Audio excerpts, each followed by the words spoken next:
When you've developed your heart, you start feeling love towards others that you found on earth. Because I tell you, when we say the Ummah of Muhammad sallallahu alayhi wasallam, who are we talking about? Have you ever thought of it?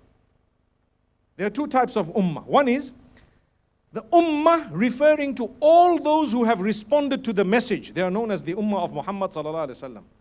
But did you ever know there is Ummatul Da'wah and Ummatul Istijaba? We are all Ummatul Istijaba. We are all the Ummah that has responded to the Da'wah, that has responded to the call. We accepted the message, so we are known as Ummah who has accepted the message.